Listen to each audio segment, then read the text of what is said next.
waited long enough. We've got quite a few folks in the room now.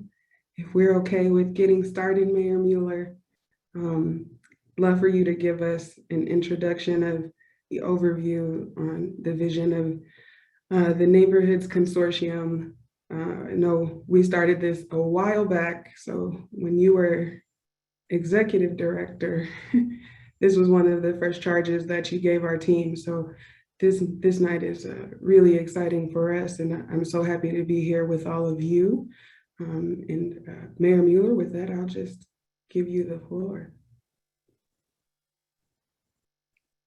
Well, thank you, Elkina, and welcome back, everyone. I'm glad to see you back here after our kickoff a few months ago, and so we're excited about what we're going to be able to do here in the coming years, and glad that you all will be are wanting to be a part of it. And so yeah, it's this was a vision, as Elkina just mentioned, and something that we talked about last time, but really trying to make sure that some of the common neighborhood issues are brought together in a group from across the city, as well as you know, there are some specific things to each neighborhood that we have to address, but having that cross collaboration across the city, different neighborhoods, and talking about some of the common challenges and then some of the unique challenges that each neighborhood faces is important, and helps us get a handle on what we can do to help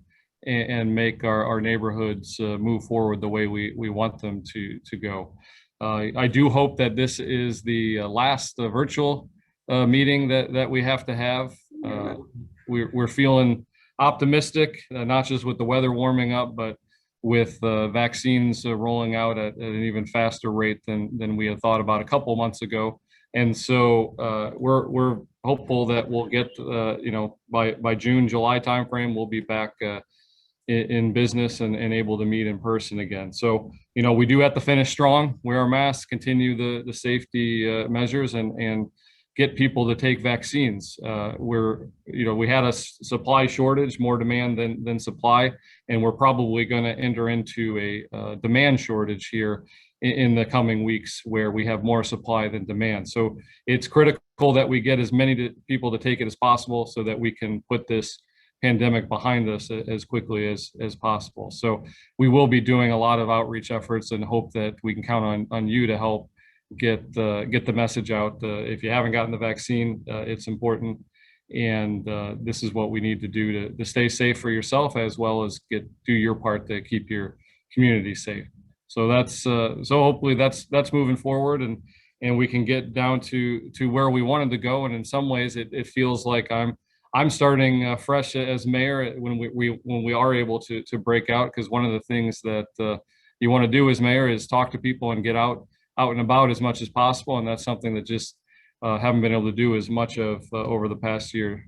So that's exciting, and we're also excited about the action from our federal government, and there's a lot of possibility there, and implications for what we're able to do to with our neighborhoods in the coming years, and the means that we have. So there'll be some pieces that, particularly from the dollars, we don't know exactly what they'll qualify for yet. We don't have that guidance, but there'll be some recovery action, which was the intent of the bill, but there'll be some opportunities for other longer term and strategic investments. And we'll want to be looking at the growth and equity and our neighborhoods. And so we are going to embark here in a few weeks on really kicking off the Rebuilding Our Streets plan, which is a plan to make $25 million of investment in our roads over the next 3 years, and then has a longer term plan to raise the bar. But the principles there are geographic equity, and equity with neighborhood streets, as well as main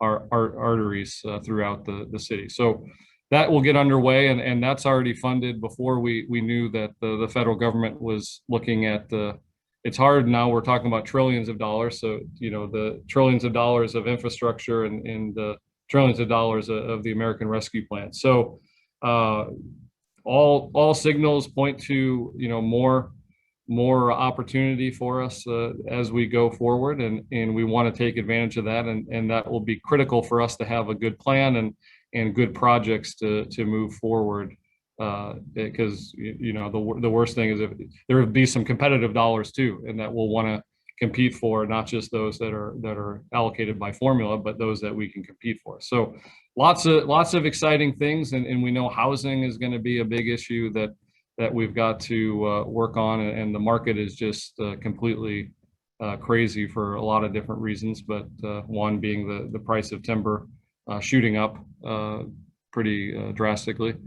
But that's something that you know, we'll want to look at in the near term and figure out how can we get our housing going in the right direction and make it affordable for our residents, so that we have places to live, and our neighborhoods are things are moving in the right direction, as opposed to you know, the other way, where the houses are getting you know, deteriorating and just going in the wrong direction until they're not salvageable.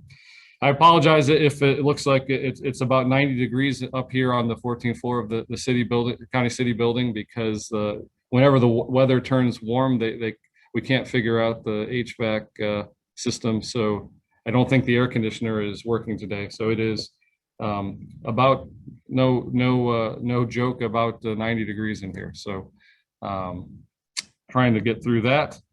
And then, you know, we're also excited about the neighborhoods team that's formed over in the Department of Community Investment, and we have members here that I'm sure a lot of you know already.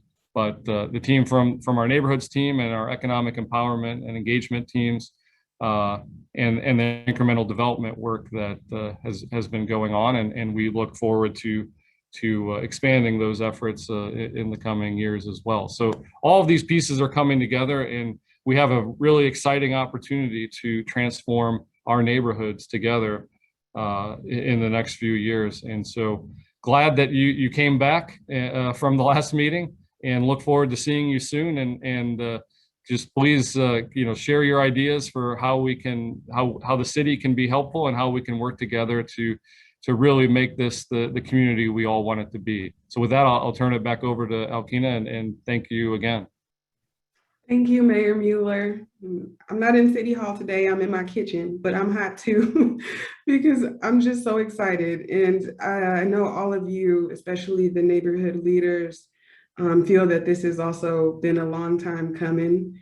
And one thing I observed after being in the city, and I've only been here a short time, some of my colleagues that you'll meet a little later have been here much longer.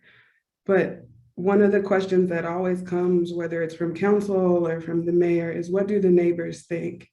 And I'd often find myself calling Conrad or calling Marty or calling Andre.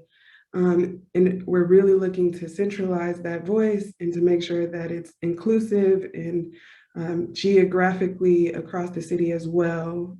You guys are a big group, but right now we only have about 50% of our neighborhood organizations that are active. And we want to make sure that we grow civic participation across the city as these really cool opportunities are coming along. And there's some light, some light. All of us can be excited about that when we go outside. So this is really a step toward that we've all been waiting on for so long.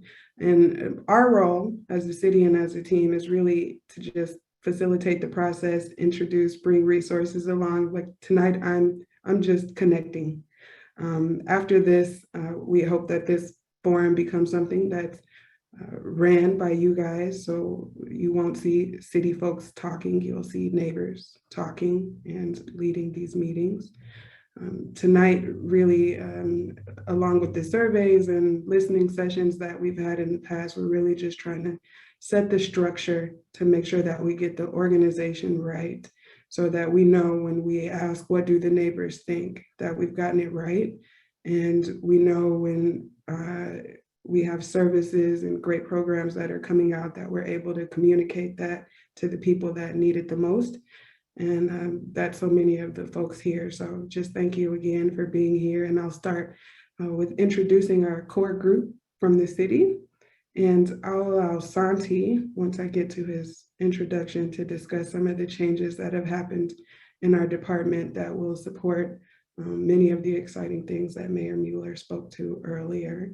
So first, I just want to recognize our AmeriCorps volunteers that are in the background of this meeting, making sure everybody is on mute and can get in their rooms, but are really the boots on the ground and are probably the faces that you neighborhood leaders have seen at your neighborhood meetings and asking you questions about the neighborhood report or following up on different service catalog activities, or whether it's incremental development or you need flyers or you need help getting out flyers.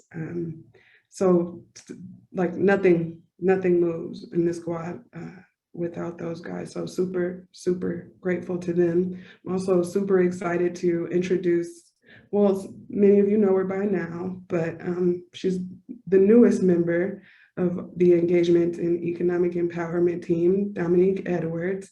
She's joining us from Michigan City, but she'll hopefully be a South Bend resident soon. And many of you know Marty from his neighborhood work, who's been a part of our team now for a couple of years.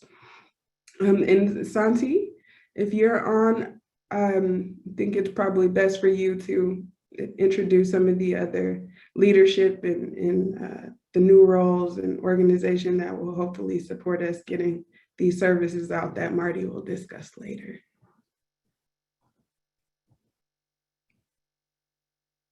Yes, I'm on.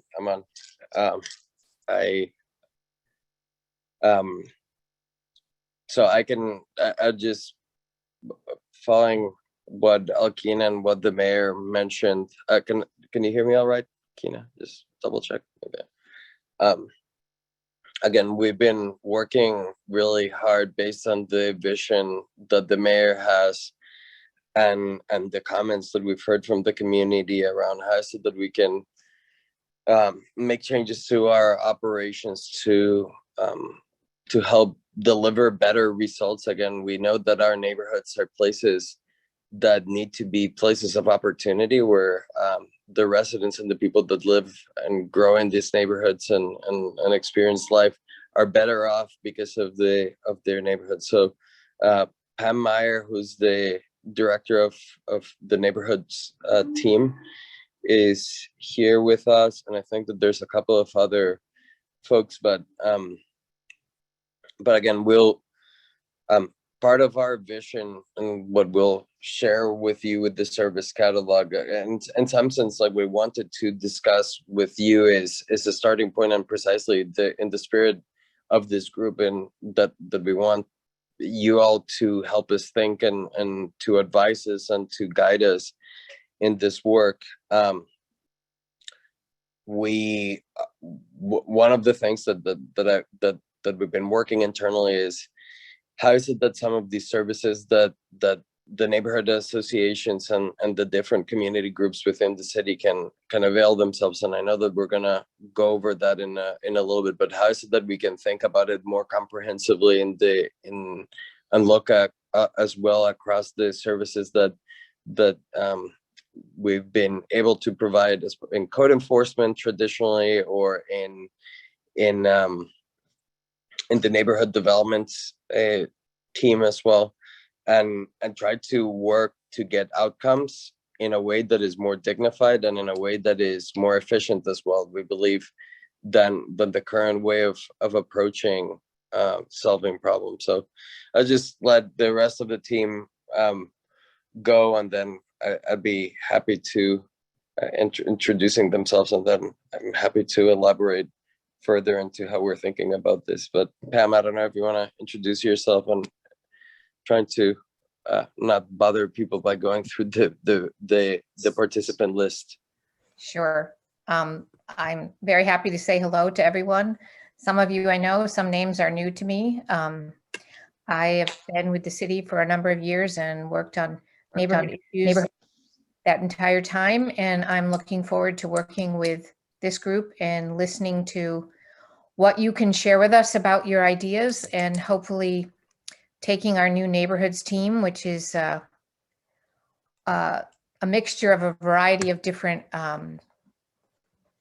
teams and processes and programs and activities that the city does, and making sure that we're engaging through the engagement team and you to pass along information and hear your thoughts as well.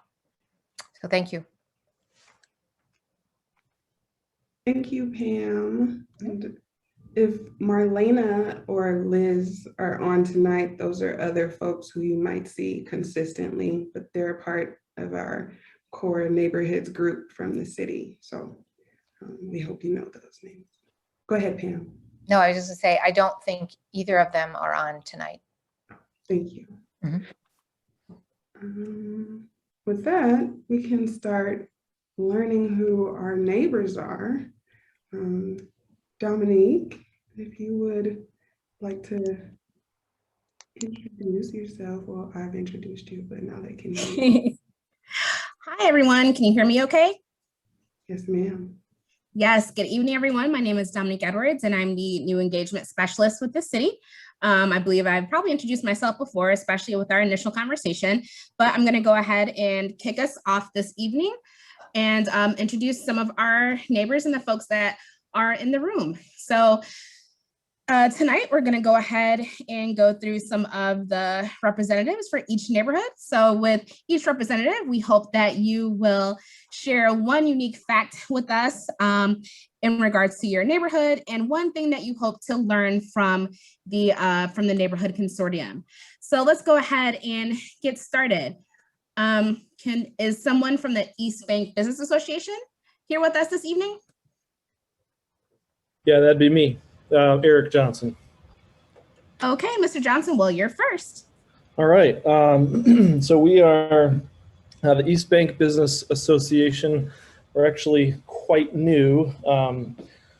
We're still in the process of having the lawyers drop the documents for our nonprofit status, and we've met a few times virtually over the past year as a group of about 50 plus business owners or representatives of a business on the East Bank of downtown. And so we are still kind of working on developing our group, and but myself and a couple others will be representing East Bank Business Association. And yeah, we're just looking forward to how we can come together with the rest of the neighborhoods and just make our city a better place that for everybody involved, and a more attractive place for outsiders. And yeah. Thank you so much, Eric. Let's move to Far Northwest. Is anyone from the Far Northwest Side Neighborhood Association present this evening?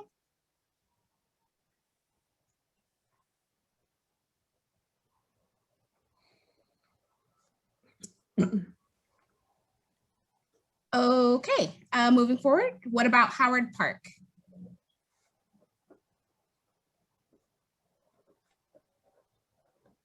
Okay, moving down the line, Kennedy Park.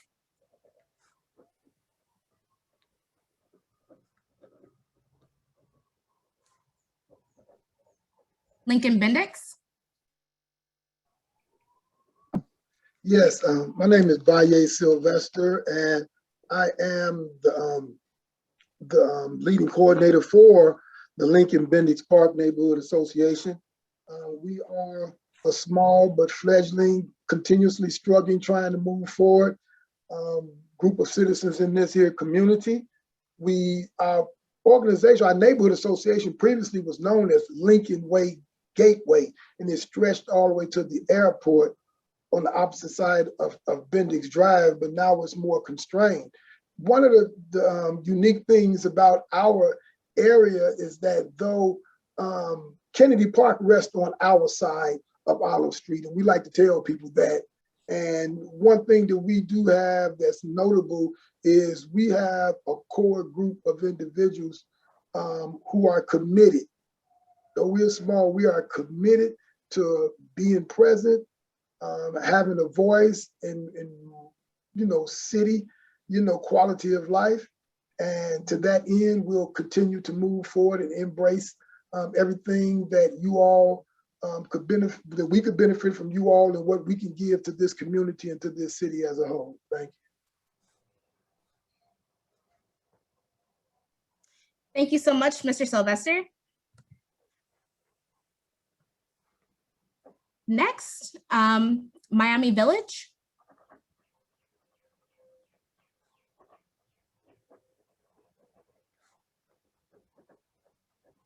Moving forward, Monroe Park. Yeah, I'm here at Monroe Park. So my name is Jason Ish. I'm the alternative, actually. So Margie File is usually our representative, but my wife Jessica and I moved here about 2 years ago.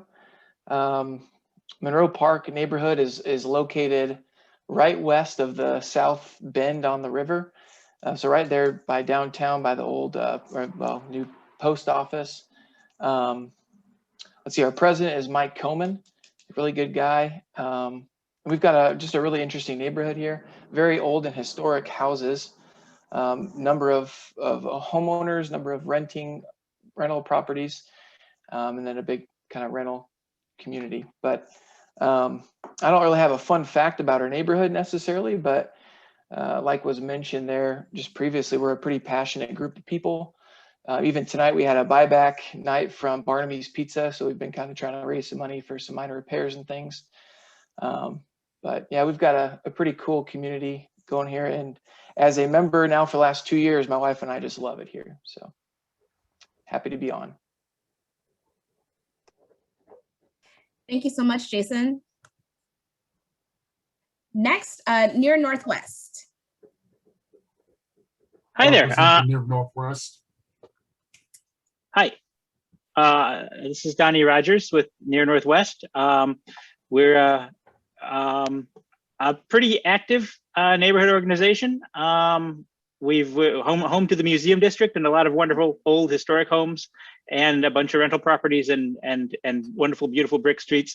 I'm looking forward to seeing what this group all has to offer, because I'd love to see how maybe we can get good motivating ideas from other neighborhood groups that we can then bring back to our neighborhood and see things kind of flourish everywhere. I've already heard some great ideas that I'd like to know more about. So I think this is a great roundtable for the entire city.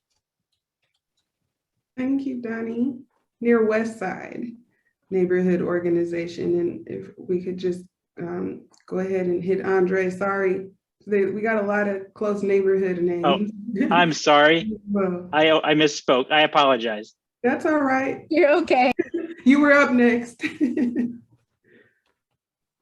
is actually why neighborhood names that rely on cardinal directions are not great. And then also far, sorry, who just joined the call? Far Northwest Side just joined the call.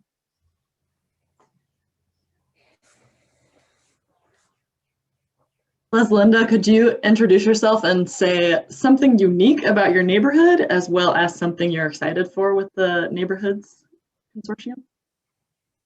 Thank you. I'm Linda. Our neighborhood is working on a, we've been calling it a duplex. So we're trying to help people in our community have home ownership, plus be able to be financially bring in income with a rental property and connected to the home or in the backyard. So we've been working on that. So it's been really exciting to see the process of building a home and trying to collect information within our community to see what they want in a home.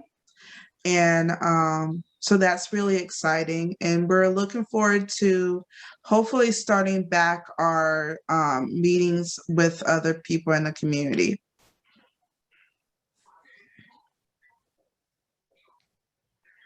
That's all. Thank you so much for sharing.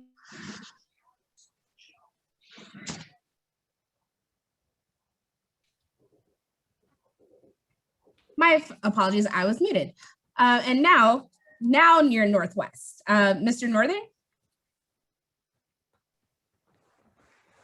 Yes, my name is Andre Northern. I represent the Near Northwest neighborhood.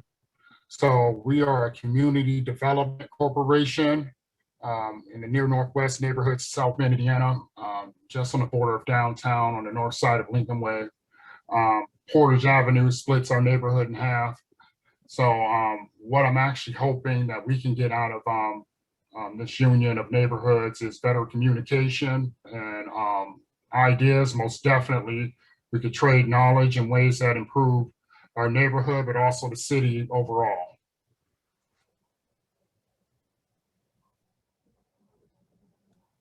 Thank you, sir.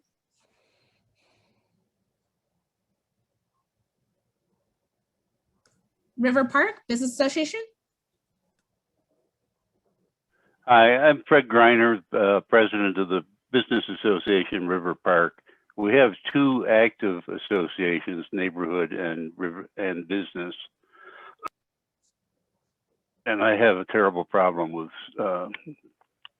sinuses. We're both associations are working on a cleanup date for April 24th, and I'll have more to say at another meeting.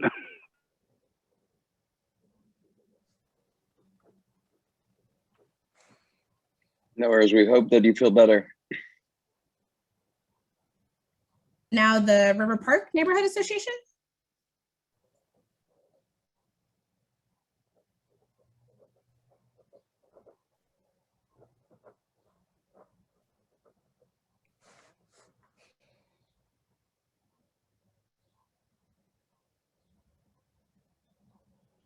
I thought I saw Cheryl Walsh on the line, or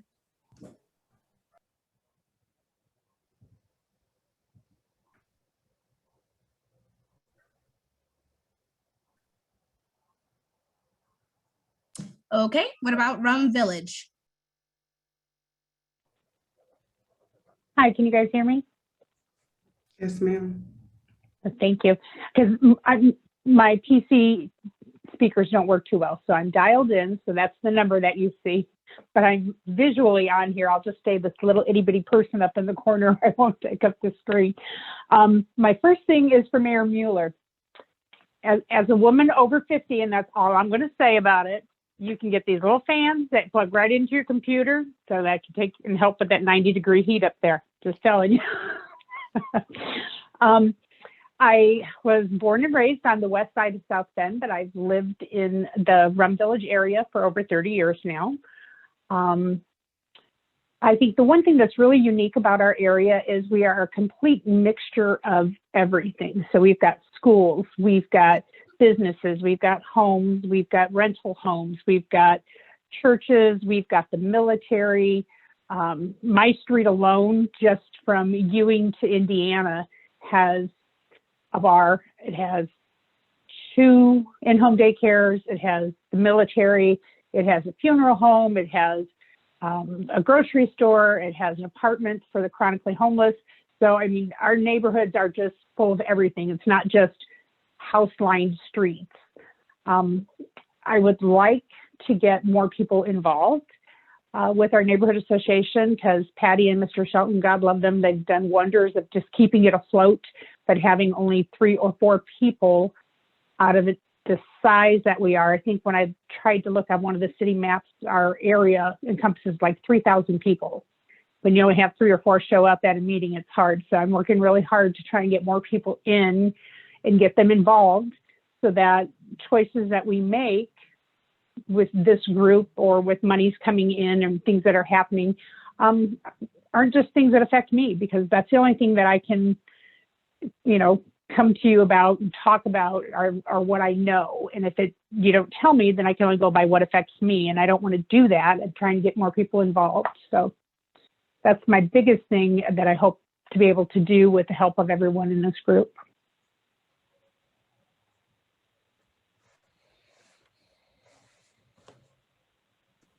Thank you so much for sharing. Next, can we hear from the Southeast Organized Area residents?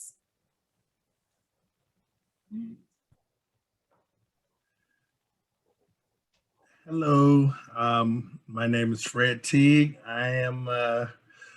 an active member of SOAR, Southeast Organized Area Residents on the Southeast Side. I think the Southeast Side has traditionally gotten a bad rap and a lot of bad attention, but with the help of some awesome organizations like SOAR, 466 Works, and CCI, and other distinguished individuals, the perception of the Southeast Side is being changed in real time. Couple unique things. We actually have a awesome community organization, or being community foundation, or not foundation, community center being built on the Southeast Side through United Way. And I think another fun fact is that SOAR has the distinction of being the first neighborhood association to have a community shelf on the new digital platform called Bendable that's being offered through the St. Joe Public Library. A shameless plug, but I love that. And I think one hope is the sharing of information and best practices, and just getting everybody on the same playing field when it comes to neighborhood associations. That's it. Thank you so much, sir. Next, can we hear from Sunnymead?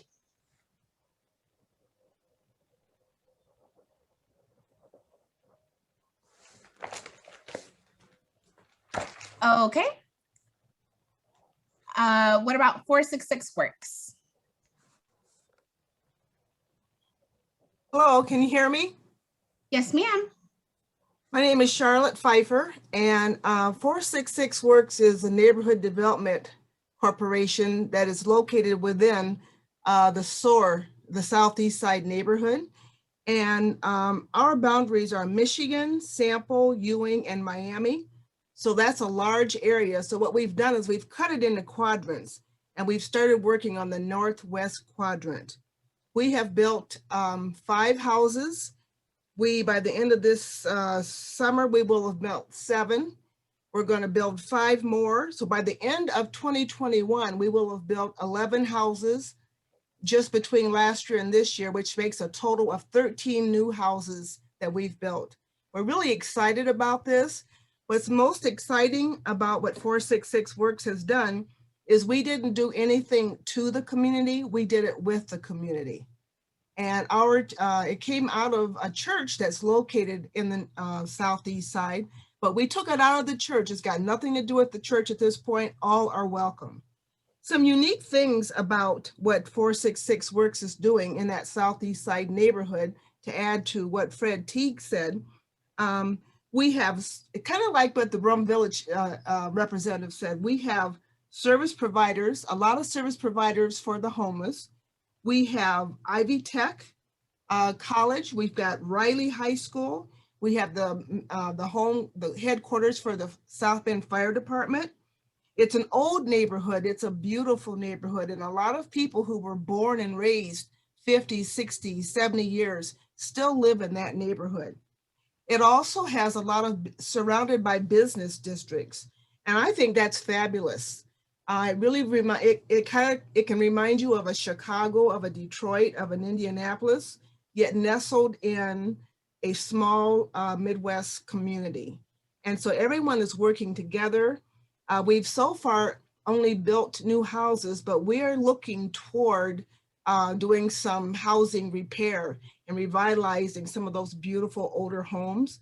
We also provide internships for IU South Bend and for Ivy Tech. So we're really excited. 466 Works started in 2014, but we've been actively working in the last 4 to 5 years. And one of the last things that we're very proud of is that the South Bend Community School Corporation has always built houses every year, and they always build them outside of South Bend. Well, we have a commitment from them to not only build one in South Bend, but they're going to build one on the Southeast side. And so, as Fred Teague said, what 466 Works is probably proudest of is that we have primed the pump. Because of the work we've done and working with the neighbors, coming together for the good of all, someone like the United Way is interested in investing millions of dollars.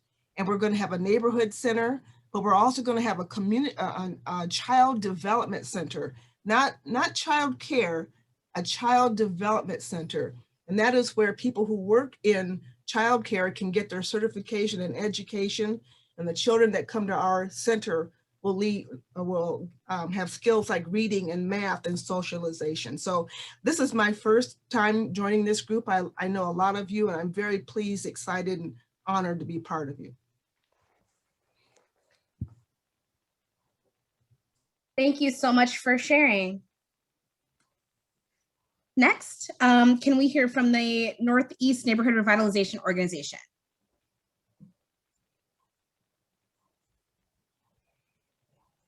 Hi, I'm Patty Walsh. Can you hear me okay? Yes, ma'am. Okay. I'm with the NENC, which is the Northeast Neighborhood Council. Oh, you're looking for the NNRO at the moment. Yes, I'm ma'am. sorry. I'm okay. jumping You must have joined ahead. late. You may have joined late.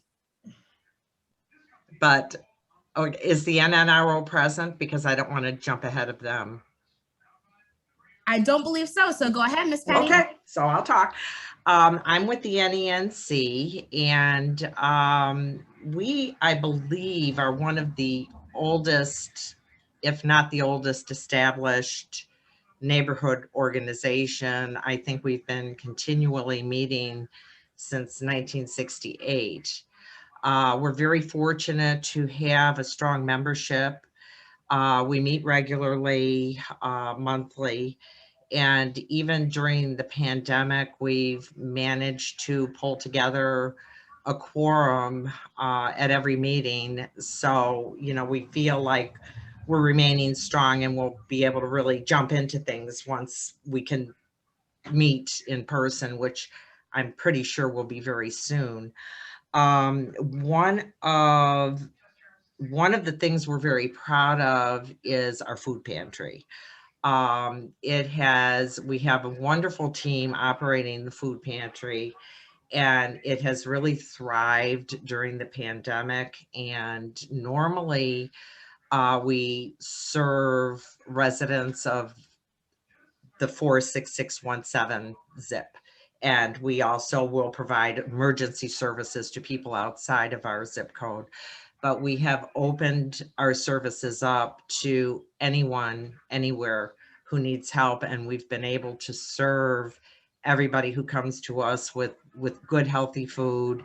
The managers of the pantry have partnered with some wonderful organizations who are consistently providing us with produce and dairy products and good, healthy food. So we're very proud of that effort. Also, I'm assuming once we're able to meet in person, we are the NNRO, Northeast Neighborhood Revitalization Organization, is working with us on a plan called NNRO 2.0. And that plan will be addressing affordable housing, assisting homeowner residents who might have some difficulty maintaining their properties. So we're developing a plan to assist them. And also there are a couple of committees, but one other committee will be addressing wellness, health and welfare within our community. So we are moving ahead. We normally hold community events, annual community events. We have not been able to hold them this year, of course, but hopefully later in 2021, we'll be able to pull together our community picnic. We invite everybody in the community, and you know, we're right on the edge of the Notre Dame campus. So we also invite Notre Dame students to come to the picnic. We provide free food and entertainment for everybody. And that's just a way of trying to especially help the students who live in the neighborhood to feel like they are actually our neighbors, part of the neighborhood, participants in neighborhood activities.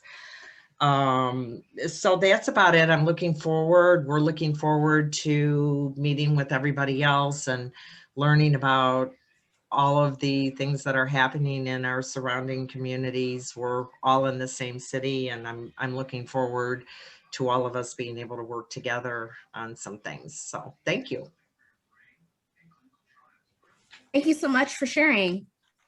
Next, we have the Odom Development Corporation. Can you hear me? Yes, ma'am.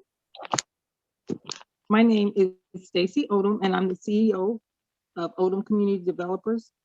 And we got started in 2018, working to help the community to do home repair. And our actual goal is to build.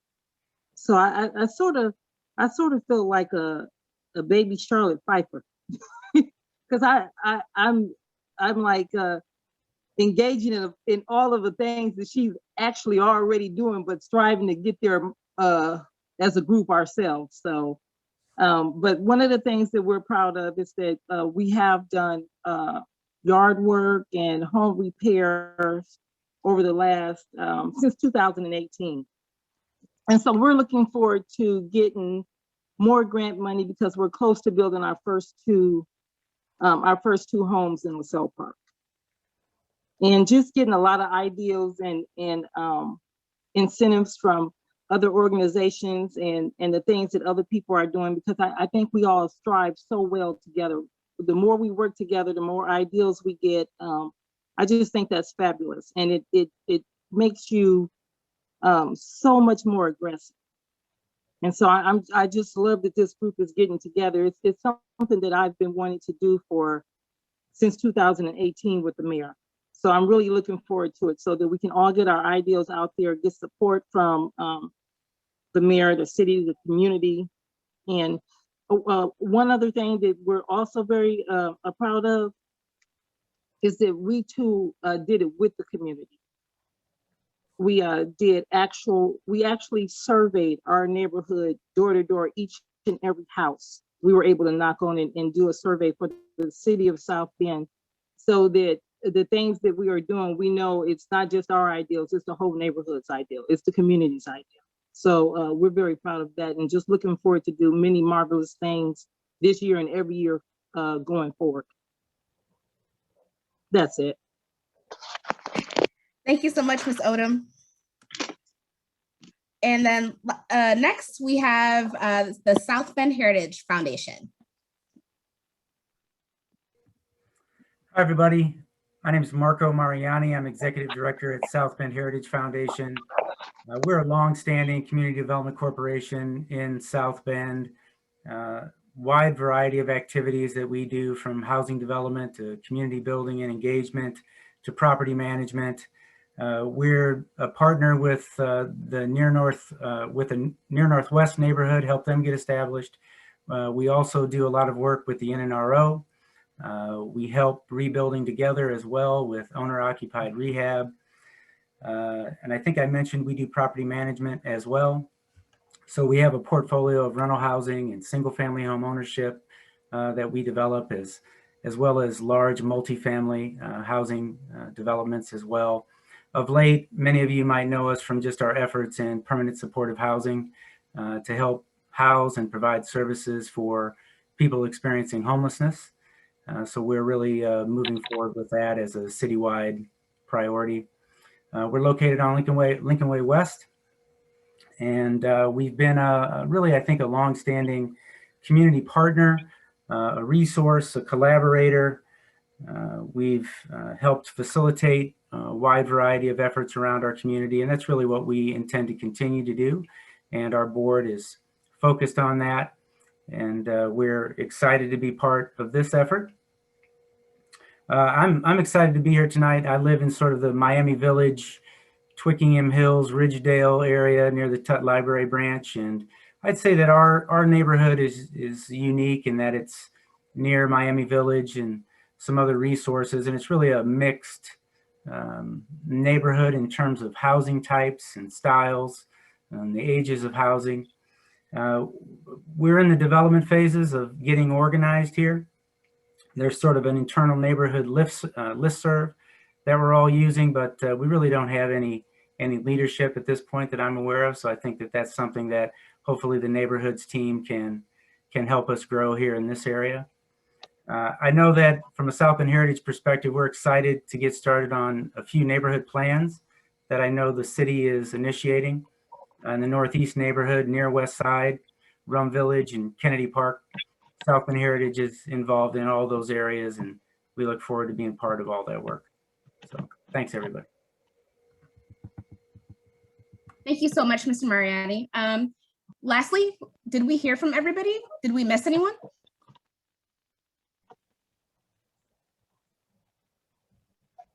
I see that we have a representative from La Casa here. Hi, everyone. Juan Constantinos was not able to attend the first meeting, but happy to be a part of the Neighborhood Consortium. Hey, Alkina. With La Casa de Amistad, Youth and Community Center located in the 46619 zip code area. Have been around in the community from Warren Street to now Meade Street for over 48 years. Just trying to meet the needs of not only the neighborhood in 4619, but throughout the entire region, particularly for our Latino, Hispanic, and immigrant community members here in our area. So happy to be a part of the conversation, representing La Casa de Amistad, as well as West Side South Bend as a community org. Thank you so much. Again, I just want to go ahead and ask if there was anybody that we missed.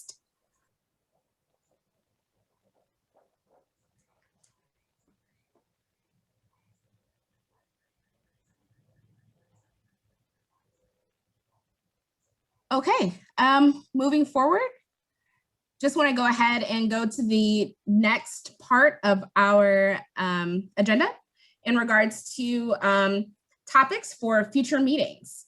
So as we heard from our initial kickoff and whatnot, so in our initial conversation and kickoff, we learned from you that there were a number of topics that you were interested in discussing as a part of this consortium. And some of the previous topics that were mentioned were, things such as what collaboration looks like across neighborhood associations, perhaps economic growth, homelessness, a platform to voice concerns, and things like that. So we want to take a few minutes to hear from you in regards to what some of these topics might be moving forward into future meetings. So let's get started. So in regard to some of these topics, what are some of the things that you would like to tackle in future meetings?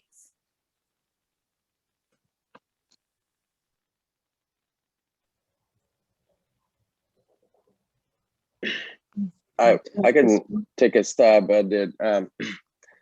Mostly, I would say, this is Santi. So I'd say one thing that I would like to see is, hopefully, as we move forward, being able in a way in which the city can take a step back and let you guys, like I heard a number of people talk about the benefits of having this type of efforts be led by the community as opposed being done to the community. So one thing that I think that will be great as we keep moving forward, obviously this is the first meeting that we have of this type, but just like I know that our team and the EEE team and Alkina are so passionate. They want to see this thing be so successful that it is hard to let it get. So I would just say the one thing that I would want to see for next meeting is hopefully you feel that you're in a position that you're empowered to take ownership over the agenda and the discussion. What are the things that you really want to see from the city? So that'd be one thing that I would want to see for next meeting.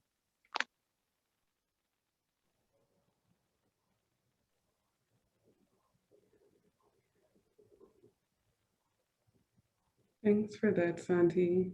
I was going to say thank you for that, Santi. And so can we hear from some of the neighborhood associations in regards to topics and future meetings, given what Santi has stated in regards to the autonomy of the consortium? What are some of the topics that you might want to hear going into future meetings? I have some. Can you hear me? Yes, ma'am. So one of the things that I think that it is very important for, especially for communities and development corporations that want to build, is grants and things that we could apply for to help us succeed in building and moving forward with those plans. Another thing is a dump site where we could take trash. For some reason, we have a large amount of people that come in and dump in our alleys and stuff like that. And we actually have equipment and stuff where we could pick it up and take it to the dump, but the dump is $80 a load. And so if it was a community place where we could take our trash for a cheaper price, being a community development corporation or a neighborhood association, that would be nice. And then one other thing is we seem to have a growing amount of homeless people that live in our alleys. And I see them constantly, all the time. If we had, I don't know if there would be a place where each neighborhood or community development corporation could go to the city and they would have like maybe 2 or 3 beds or something, a place where these people you could set aside to say definitely, these people would have a place to go and be off the streets if they would. I know all people won't go because maybe they're not in that place yet, but if there was something like that where we could send them knowing that they would definitely, if they made the step, they would be helped, that would be nice. Those are my top 3. If it would it help if I share the screen and show what we have on our list so far? Yes. Okay, let me do that real quick then.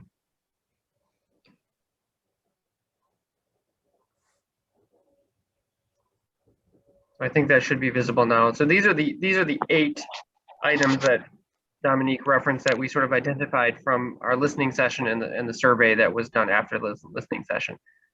So Stacy, we do have homelessness on here because that is an issue that a lot of neighborhoods are grappling with. Oh, okay. So you wanted something other than this, like the grant money for building and the trash ideals.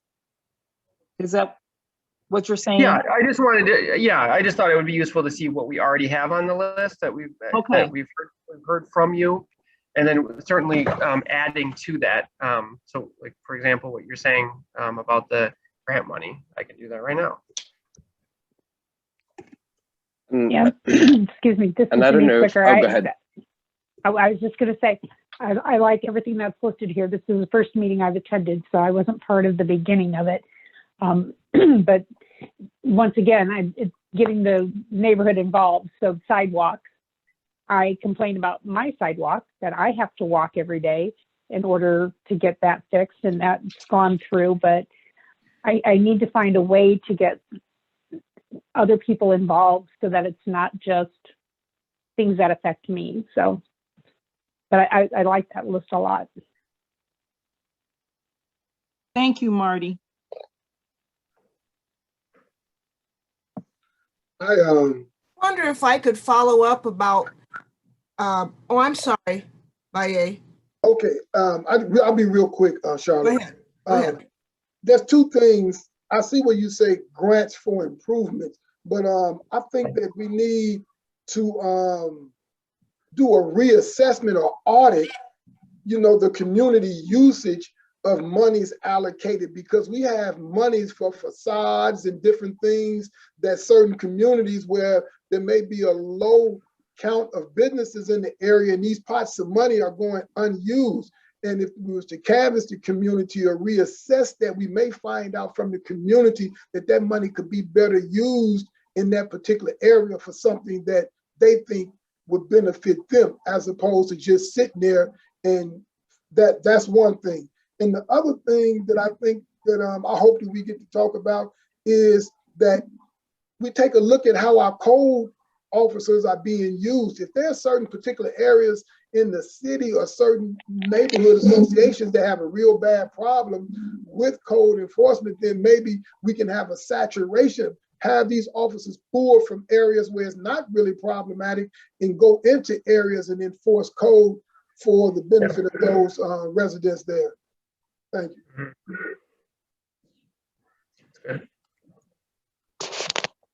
I wanted to follow up on the trash, what Stacey Odom was talking about. Over the last 30 years, I cannot tell you how many neighborhood cleanups I have participated in. And it's a wonderful thing in a number of ways. Neighbors should come together, etc. However, I wonder, I drive around the whole city. I love this city. I wonder if the city wouldn't take a look at cleaning, picking up trash, that they take that upon themselves. And I would, way back years ago, Dukem Center used to have a crew that went out every Saturday and Sunday.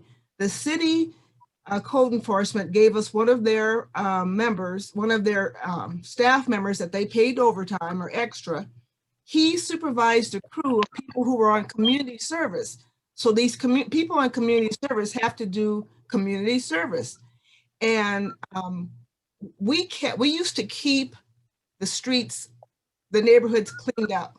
It was really a beautiful thing. I don't know why it stopped. I don't know if it's against the law now or something, but I would like to encourage the city to think about starting these weekend crews for people who have to, instead of having people in jail for not paying child support or whatever various misdemeanors, people could be outside, fresh air, physically active, and doing something for the community. So I was just driving around and just noticing all the trash. And I don't think, so I would just like to encourage the city to think about doing that again. I think that would be a tremendous boost to all neighborhoods, be able to walk up and down the street, come outside of your house or apartment, and you don't see trash laying around.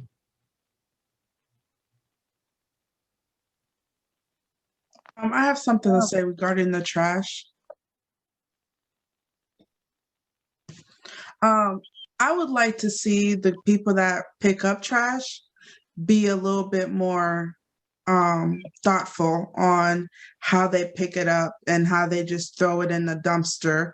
And I also would like for renters to be able to request for a new dumpster instead of using the same cracked dumpster they have, which trash just leaks through.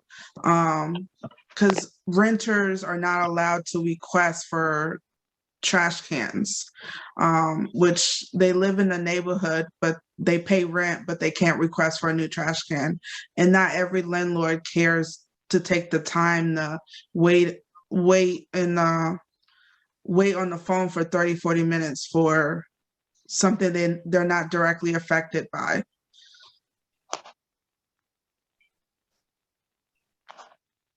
Thank you for sharing, Ms. Wilson. I see that Juan has his hand up. Juan, would you like to share?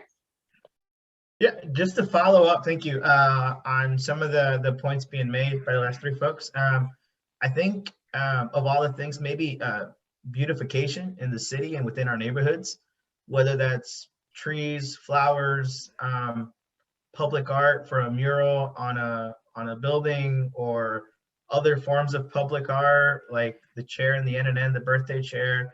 I guess just, I mean, yeah, you know, all the other things, of course, right? But, you know, but also giving us the opportunity to beautify our neighborhoods and figuring out what that looks like, if that's zeroed in with the neighborhood associations or a nonprofit in the area that's helping meet those needs, or one of the leaders here. But I think just beautification in general would make a big difference and allow us to take pride in our neighborhoods. And I think a lot of folks just want to be able to do that. Awesome. Thank you guys so much for sharing. So what we're hearing so far, a lot is doing a lot of on the ground work in regards to beautification, getting our streets clean, getting our alleyways clean, addressing some issues with homelessness. What else? Oh, also looking into what grant procurement looks like. Some of the other topics in regards to public safety. What about in regards to this being a platform to voice concerns. We also heard a lot about youth engagement, I believe, in our previous conversation. Economic growth. Do you guys want to kind of weigh in a little bit on that in regards to what you want to see and kind of what you want to expect to see in regards to some of our future meetings? Yeah. So this is Denise, and I don't know how to raise my hand. I'm still learning the new technology. I've fought it for years, but now I have to learn it. Let's see, public safety, I guess this would fall under, but like just slowing down the traffic on my street. I literally have people who fly by so fast on motorcycles that I couldn't take a picture of them if I wanted to. If I was standing there with my phone just waiting for them to hit in front of my house, I couldn't catch it. And like I said, with it being such a broad neighborhood with home daycares and children and schools and everything, I have brought this up a couple of times. So I guess using this as a platform to maybe figure out how I can get something accomplished other than asking for either stop signs or speed bumps or something to slow people down, because once you leave Dewbale, there is nothing to stop you till you hit Ewing. And in that time, you have passed all these homes of children, like I said, the daycare centers, and even the bars with people coming out drunk and staggering, you know, and I'm just, every time I hear them go by, my heart sinks, because I just know it's going to be a matter of time before I hear that crash. And I myself have almost killed somebody, and I can literally say almost killed him, as I was stopped trying to turn left onto Calvert with my turn signal on, and he came down so fast that he was never behind me coming down the street. As I started to turn, he went around me, but he went around me on the driver's side. And I slammed my brakes on, and I was like literally 3 inches from his face, and he just kept on going. And, you know, when I tracked him down because I had had enough of it, my nerves couldn't handle anymore. And I was like, do you realize I came like 2 seconds away from killing you? And he's like, I don't care. And I'm like, but do you know what you would do to me if I did that? I said, my psyche.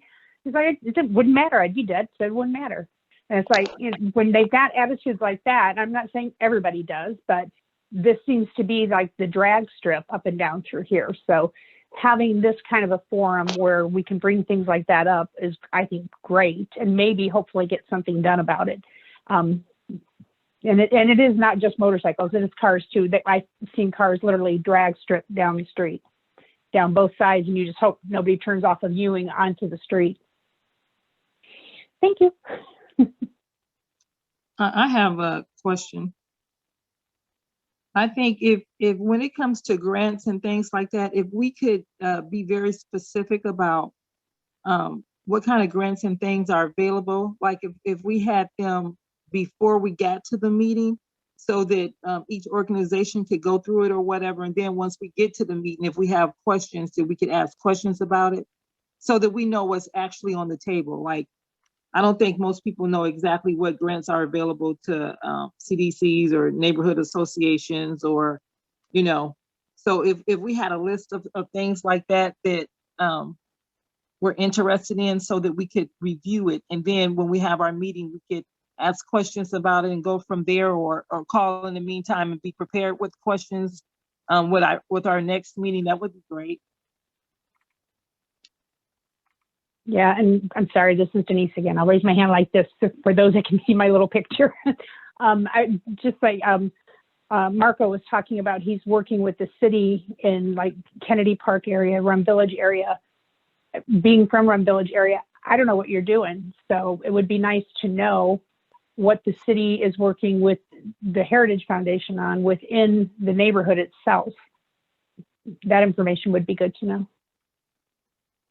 Thank you. Thank you both for your feedback. And that's actually one of the topics that we actually have at the top of the list, which is actually collaboration amongst neighborhoods. So as we continue to get started and more organized, that could be something that we all work on together in regards to what communication looks like and efficiency and things like that.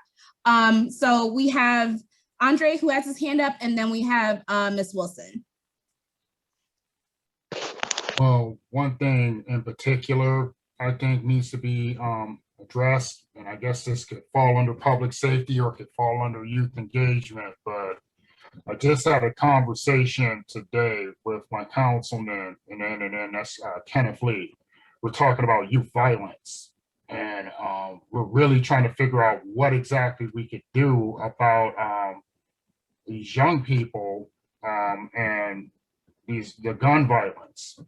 So we're dealing with a number of different problems associated with that. That's a problem that has many tentacles. And one of the things is we're dealing with a synthetic drug epidemic. That's one thing that we talked about. So you have synthetic marijuana that these kids are using. They're popping pills and whatnot, and they're not in their right mind. And the next thing you know, someone is dead. And when they come to, a lot of them are not aware of what they've done. So that is one of the things that he and I are trying to work on within the NNN. And as far as public safety goes as well, the issue with the Drury brewery is something that we're also looking to take up again. So that brewery has a lot of asbestos in that rubble. And even though that falls outside of the NNN, that's actually in the 2nd district, that affects everybody within, I would think, at least a 20 or 50 mile radius. So these are some of the things that I think are pretty paramount because they deal with safety.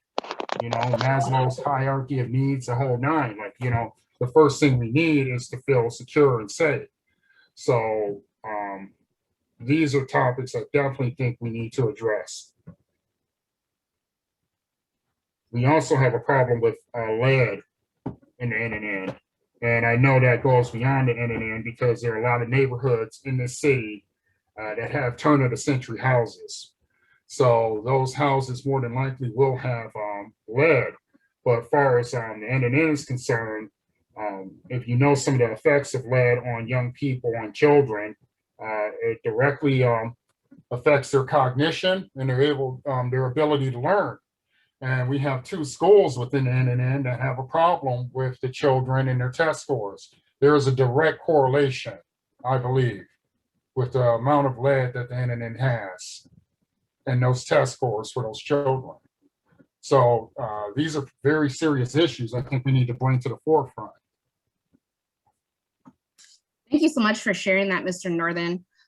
We're going to hear from Ms. Wilson and then Mr. Teague.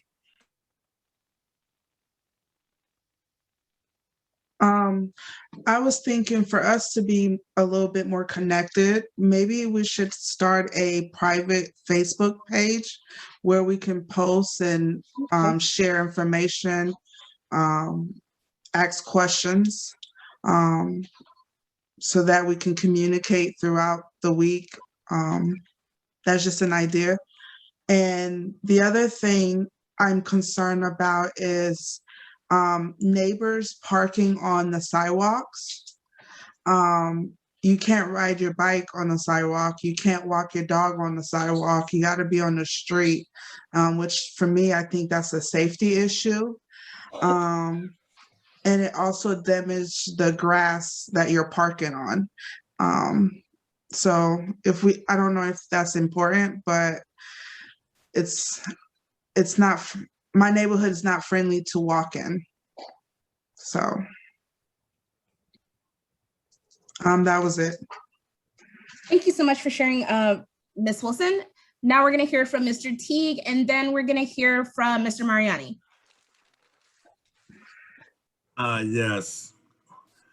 I guess a couple things that I would like to see would be maybe a way to determine best practices for creating more buy-in from our neighbors. You know, we do have a really thriving, active neighborhood association, but getting the awareness out for people to actually be able to buy in and invest in what we're trying to do has been an issue. So determining best practices for creating more buy-in from neighbors, as well as an effective way to get that info out to our neighbors regarding events like neighborhood cleanups or whatever else, whether that's flyers and water bills or park lunches or some type of advertising through free internet streaming or whatever, but some way, something to be used as a megaphone to get that information out.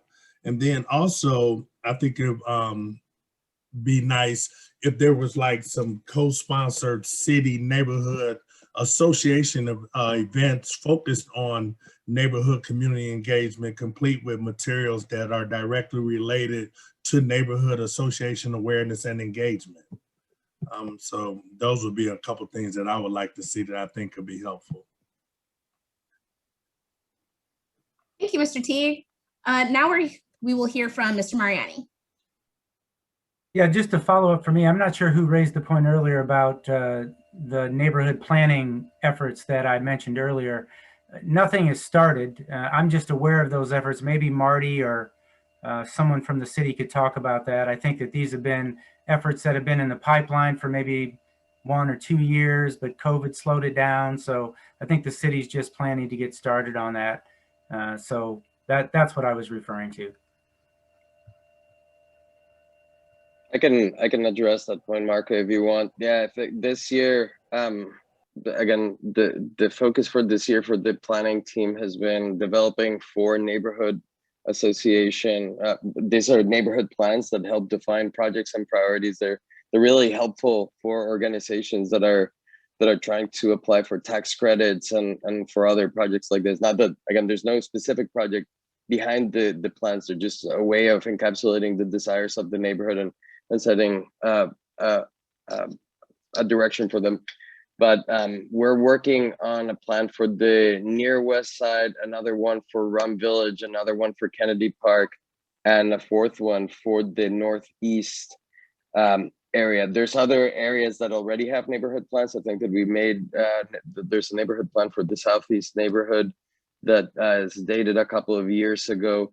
And again, that's one of the things that we're also starting to work on, is understanding what is the backlog, basically what are the other plans that we might want to create in the future. So they don't necessarily represent resources in of themselves, but they help organize. But so Tim Corcoran and his team, the planning team are helping lead that effort. So we haven't connected with you, with the folks in Brum Village Park. I know it might be because we haven't started, again, with COVID, it's just a little bit strange, but you might be in queue and that we haven't gotten to you yet. And if we haven't, then I'll just make sure that Tim knows that his team should reach out.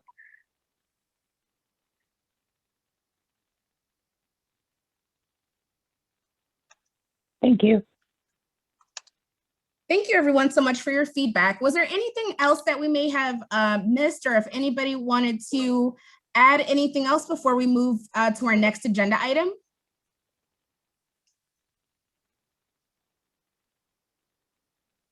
Okay, so we want to go ahead and move to our next agenda item, which will be taken over by my wonderful colleague, Marty Mechtenberg. Go ahead, Marty. Before we move it, Dominique, can you share a little bit more how we plan to use the information that these folks have just shared with us? Like, what's the next steps? I know that, again, these are things that people deeply care about, but I'm sure that they're wondering what we're going to do with the feedback and the information they provided. Yes, of course. So as we are taking on more of your input and more of your feedback, we hope that we will continue on with these conversations as we develop more future meetings. And of course, we will have more of our colleagues at the city level come into some of these meetings to discuss the importance of a lot of these things and kind of move forward in regards to the neighborhood consortium. So we'll continue to take your input, take your feedback, and really work on a lot of these things in a collaborative effort together. The original intention right now was we were going to stop the meeting briefly and do a poll based on the items that we had on our original list, and then adding a few more items. But because so many good ideas have come up, we were chatting internally. What we'd like to do, if it's okay with the group, is send out a poll after this meeting sort of to rank these items, the ones that you see on the screen here, 1 through 16 now. If you could rank these items, and then we will do our best to bring the right sort of city people to the table to talk about specific issues as you've ranked them in terms of importance. If that sounds okay. Yes. We had hoped maybe do a flash poll, but I think Zoom only lets us do 10 things at a time. So since we have 16 plus a lot nested under public safety, we'll do a poll afterwards, and then we'll do it that way. So thank you, Stacy. That's good. A lot of great feedback. It's going to be even better than we thought. Yeah, that way we and can. I was just going to add, all of the things that you mentioned are things that we are thinking about and that we're working towards. Some are more difficult to find solutions for than others, but I just wanted to acknowledge it and make sure I can hear you sharing, and that it is actually helpful to hear your perspective on these things. And hopefully, I don't want to. We'll let Marty and the team continue this structure. I want to ruin the structure of meetings, so I'll shut up now. But I just wanted to acknowledge and thank you and let you know that those are all things that I. No problem. Thank you, Santi. Before I jump to the next section, I see Andre has his hand raised. Andre, do you want to? Oh, that may be a mistake. No. Oh, okay. I'm sorry. No problem. I just want to make sure we weren't jumping ahead without giving you. No, it's all good. First time I ever pocket dialed on Zoom. Let me see what's going on here. Yeah, no, it's good. So one of the things that we've been working on, I'm going to share my screen again, but I'm going to share a different screen this time. One of the things that we've been working on internally, and it's still in draft form right now, so take it with half a grain of salt, is a service catalog for neighbors. Can everyone see my screen now? Yes. Okay. So the thinking on this is that neighborhood organizations and neighborhood-based organizations are out there doing a lot of great work, rebuilding our neighborhoods, strengthening our neighborhoods, really focusing on stuff that we don't always even know about at the city level. We wanted to develop a service catalog to bring options to neighborhoods sort of on an a la carte basis to support the work that you're doing. So right now we have a partial draft of this. We're adding more to it as we go along. But let me go to the second page of it. So right now, I think if you don't mind, I'll just go through these very quickly. I think a lot of these services, some neighborhoods are already taking advantage of. Some of these services are new that we would like to start offering to neighborhoods and neighborhood-based organizations to take advantage of. This involves both sort of city time and city money to basically help you do what you're already doing, and maybe enhance the work that you're already doing.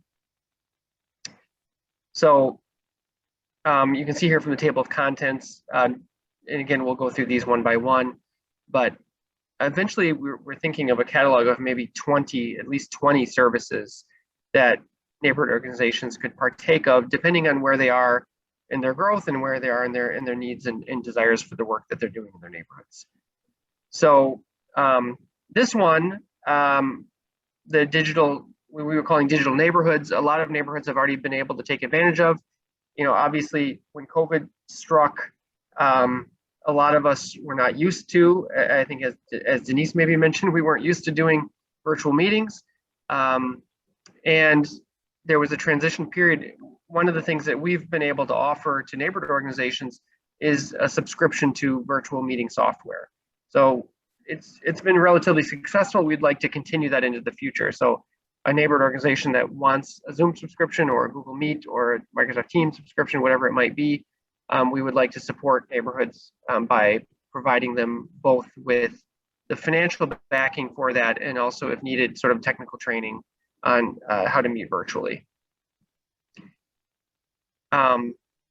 Another service that we're proposing is an outreach service. So we don't have unlimited resources for this, but If a neighborhood would like to do an outreach effort, that is to say a door-to-door effort, maybe handing out flyers or door hangers for an event or a list of upcoming meetings, we would like to support you by providing some additional boots on the ground along with your neighborhoods, maybe adding two, I don't remember what we say on here, but adding at least like two additional staff to assist you during that effort to increase your reach. And it's hard to go door to door. It takes a lot of time. So this is another service that we would like to offer neighborhoods and neighborhood-based organizations. We are working on, we don't have this yet, the picture in the image there is actually from Boulder, Colorado, but we are working on the idea of a party trailer or a party kit, so that when a neighborhood organization or neighborhood-based organization wants to throw a party, whether that be a block party or a party on an empty lot or in a local park, that we can support the neighborhood organization by bringing certain key things to the table, like chairs, tents, a set of games, maybe a grill or two, things like that can sort of kickstart the work that you're doing and support the work, the planning efforts that you're engaging in. If people want to interrupt me at any time, feel free, raise your hand, or literally just unmute yourself for a small enough group. I think that's probably okay to do. So if This you have is questions, awesome. Thank you. Can I speak, Marty? Sure, absolutely. One of the things that I wanted to say, since we're compared to many of the other CDCs and neighborhood associations, we've only been started since actually 2016, but we became a CDC in 2018. Okay. Most of my actual people who are members, we have many people that that come, but the actual members are actually people who have worked in the organization for 1 year and it also invested their money. So the cleanups that we did, a lot of the home repairs and stuff that we did back then, we took that money out of our own pocket. But then some of the things that we find out is when we try to apply for different things, they say it's just for neighborhood associations and not CDCs. One example being the being able to get the Zoom subscription. You have to be a neighborhood association to get it and not a CDC. So I think that maybe some things we could rethink and add CDCs to it. Sure. Well, I mean, one of the goals here is that it's not exclusive to folks who are part of this neighborhoods consortium, but we're sort of giving folks who are participating in the neighborhoods consortium a kind of first right of refusal in a way, or first chance to partake of these services, Stacy. So, but thank you for that. I think that's a good point. It is sometimes hard to know where to draw the line. We've talked about, do we make these services available to churches who are doing great work in their communities, for example? Right. Sort of, it's a little unclear, but we do want to support neighborhood organizations first and neighborhood-based organizations. So, okay. Yeah. So I'll just keep going, but again, interrupt me. I don't mind at all. Party trailer was just, again, the idea that we're all kind of missing parties, I think. I know my neighborhood was going to throw a big block party last summer, and of course we had to cancel it. But the idea of just getting together without an agenda and doing something fun together. So grilling, barbecuing, playing games together, like we would love to support neighborhoods in doing that kind of stuff, that kind of community building. Printing services. We don't feel that we can offer unlimited printing services, but I know that this comes up all the time with neighborhood organizations. They want to make a flyer, a poster, and we would like to be able to say, yes, we will support you in doing that to a certain limited dollar amount. So we'll, devote, I think we have on this flyer here, and again, this is a draft, but like $200 per neighborhood for printing services. Because we know that's a need and it comes up all the time for neighborhoods. So printing services. Now here's one that touches on, actually, Juan, what you said. And this is a new one, it's only a draft, but we love the idea of providing help for beautification of your neighborhood through the use of public art. So the idea here, and we're very much sort of open to conversation around this, because we don't have unlimited money, this would sort of be a one neighborhood per year kind of thing, but a grant that would help you do a mural or some other public art project in the neighborhood. Not just a beautification project in terms of planting flowers necessarily, but like a permanent art project for the neighborhood. Maybe like the chair, Juan, that you were referencing, the birthday chair that's on Portage Avenue, something that would be there.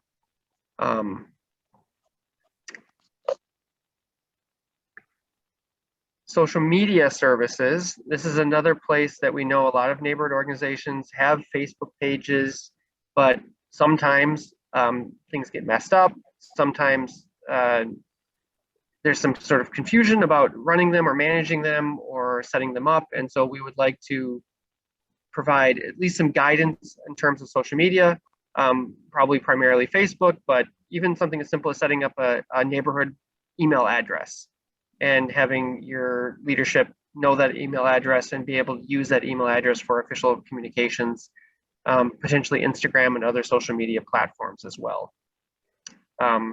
For example, we recently did this with Rome Village, where we helped them reset their Facebook page, which they had, somebody else had set it up for them and they had lost and Denise, you can speak to this, but they didn't have direct control over the Facebook page anymore. And we were able to help them reset it.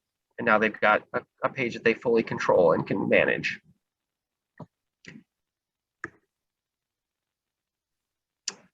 Neighborhood survey. I think somebody on the call mentioned going door to door, and I know that my neighborhood also did this a couple of years ago. It's a heavy lift, but it's a wonderful chance to knock on doors and get to know your neighbors. And this service would not be necessarily knocking on those doors, but helping create a survey. So helping pull together sort of the kind of questions that would make sense if you were going to go door to door in your neighborhood and ask your neighbors questions about their needs, their visions, the direction they'd like to see the neighborhood go in. And some of these are kind of basic, like, do you want to do a neighborhood yard sale? Well, we can help support you in organizing a neighborhood yard sale. Sometimes a popular thing in certain neighborhoods, and it could be a good chance for people to clean out their garages and sort of also build community. And this one's not directly tied to that, but it sort of ties back to printing services, but creating yard signs. And these could be yard signs announcing your neighborhood meetings. Far Northwest neighborhood meeting every Tuesday night, every third Tuesday of the month or whatever it might be. Or they could be yard signs that announce a certain specific event, like a block party that's coming up. But we would like to support neighborhoods and neighborhood-based organizations in the creation of yard signs. This includes some financial help to not only design help, but also the financial help to create a yard sign and get it deployed. I know my neighborhood, we did, it was unfortunately right before COVID hit, but we created yard signs that had a little whiteboard space on them so that we could write, if as events changed, we could actually write in a new location or something like that. And that was kind of a fun way to do it. Because we know that email doesn't reach everybody, and we know that Facebook doesn't reach everyone. So sometimes if you're not going door to door, you really need to be out there in some other physical way, letting people know what's going on. Marty, can we use this as a tool to create neighborhood associations as well, to maybe ask neighbors if they have an interest in forming a neighborhood association? Well, absolutely. Absolutely. In fact, I mean, part of the goal of this neighborhoods consortium is to signal to neighborhoods that don't currently have an organization in place that, hey, there's a lot to offer here, and we would love to help you build up your neighborhood and build an organization in your neighborhood so that you can start partaking of these services as well and start improving your neighborhood. We're starting this consortium with the neighborhoods that are already active, but we know very well that not all the geography of the city is covered by a neighborhood organization, not even close, actually. There are many unrepresented areas of the city right now. So if offering these services could incentivize a group of people to get something up and running in the area where they live, it would be thrilling. And that's exactly what we want to see. Okay, thanks, man. Did that make sense? Yeah, for sure. So, I mean, on that end, I would encourage all of you to, if you know people who live in a neighborhood that doesn't have a current active organization, to say, hey, there's cool stuff going on, and if you could get organized with a half a dozen people, you could start to engage. It doesn't take a super heavy lift at the beginning. You know, we understand that sometimes it starts with just a handful of people.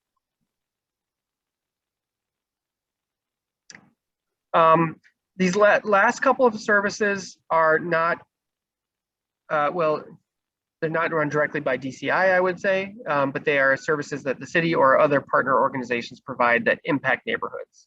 So graffiti removal is something that the police department and I think code and VPA work on together. So if you do have an issue in your neighborhood and you'd like to see some graffiti removed off of a building, the city does support that, and there's information on this page that explains how you access that resource. And I know, Andre, you mentioned lead. So the city does also have a lead program. I know you're aware of that. We have money, I believe it's both state and federal money, to help folks who are in homes that have lead exposure, especially for children. And so this page again is something where we're directing folks to the resource. So it'd be something that your neighborhood organization could promote, your neighborhood organization could speak about as a way to improve and to make the neighborhood a safer place to live. Yeah, we're partnered with you guys currently on this. The pandemic kind of kneecapped our efforts, but we're trying to revamp as of now. Yeah. Yeah, it's an important effort, and I think part of it is a communication issue, right? Folks don't know what they qualify for, or who qualifies for what. I know, Andre, you know this very well. So the more we can do to sort of get the word out there that, you know, there is help, and if your family is experiencing bad conditions in your home, like, we can help you, and we want to, and here's how to do it. And then getting a little further afield, and so this service comes from outside of the city, but we do know that we have partner organizations in the city: Notre Dame Legal Aid Clinic, the Volunteer Lawyers Network, and Indiana Legal Services, that can help. Sometimes neighborhoods and neighborhood organizations could use some legal help. Like maybe they want to set up a 501c3, or maybe there's a question about insurance.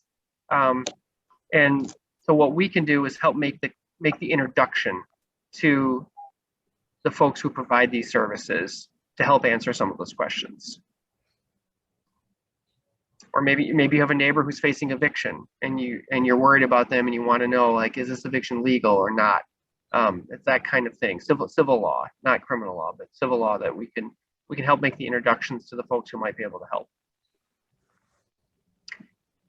And 501c3 is similar. Not every neighborhood organization is a 501c3. Not every neighborhood organization needs to be a 501c3. But it may be something that your neighborhood or your organization is considering.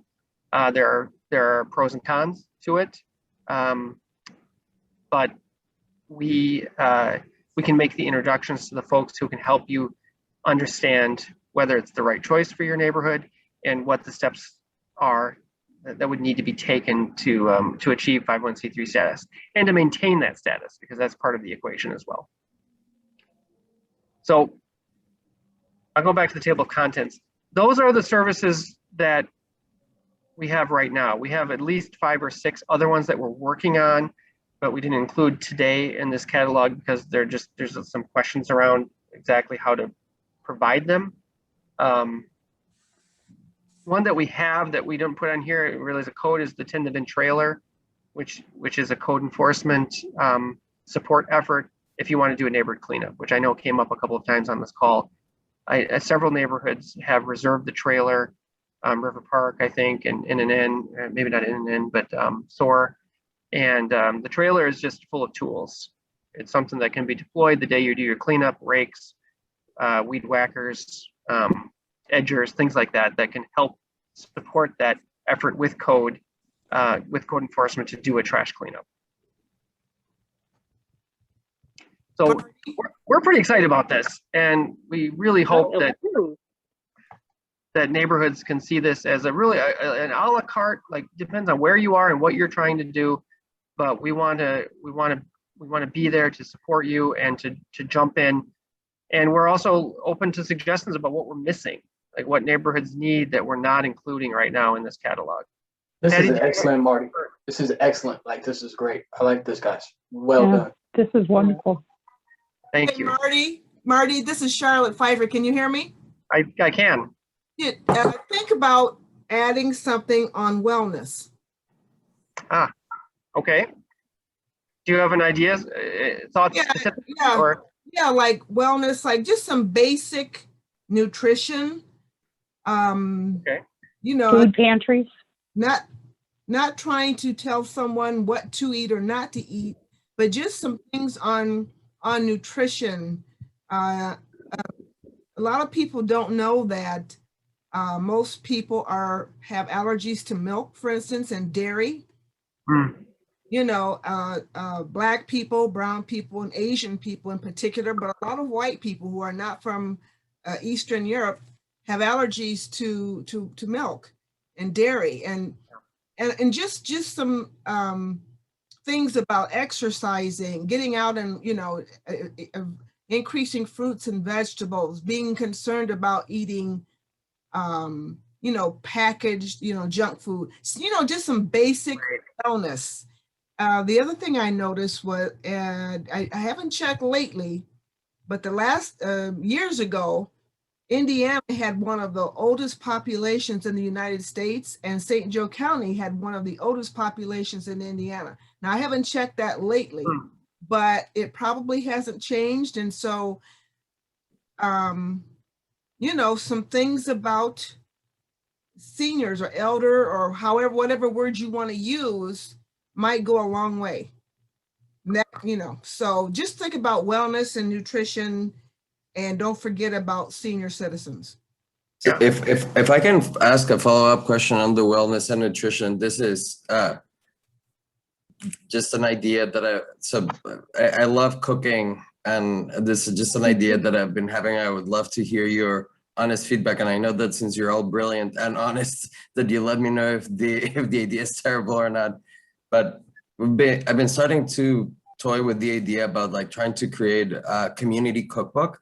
So something that allows us to get some of the, you know, like we're such a diversity with different heritages and different cooking styles from different parts of the world.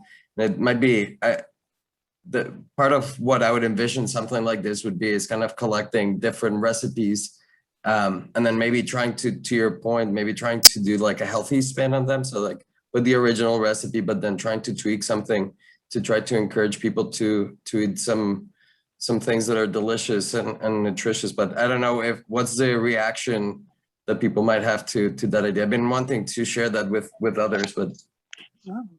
Excellent. Awesome. How's that for a reaction? Yeah, no, that's why. Because you'd be surprised. You'd be surprised in the people that don't know the benefits of eating like a whole food plant-based or a well-rounded or a plant dominant or whatever word you want to put on it. And just as I think you're alluding to, how you can use herbs and spices as opposed to sugar, salt, and fat. And people just don't know. And so anyway, yes, I think it's excellent. It's awesome. Yeah, I think the first time that you and I, maybe, I don't know if you remember this, but the only time that I remember speaking with you is after a council meeting with Mayor Mueller, and we talked about the necessity of having an Ethiopian restaurant. So I'm happy to report that I have since practiced some Dorowat, and I can make a half decent injera, but not restaurant quality, but I'm happy to report progress on that front. I do remember that conversation, and keep working on it. That's great. Les Linda, you had your hand raised a minute ago.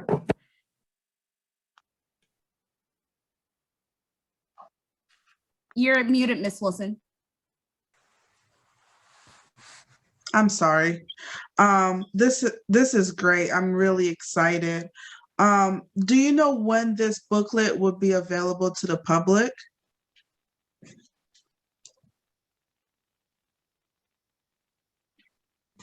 Am I still muted? Hello? No, you're Well, I I think think Marty's necessarily going to frozen. be available to the public, but you mean available To to you us. and neighborhood organizations? Ah, and am I still frozen? What he Your voice say? is okay, but your face, oh, there you go. You blinked. We saw it. What did he say? Oh, you might Is it have- my internet? Okay, I'm sorry. I don't know what happened. Les Linda, I would say that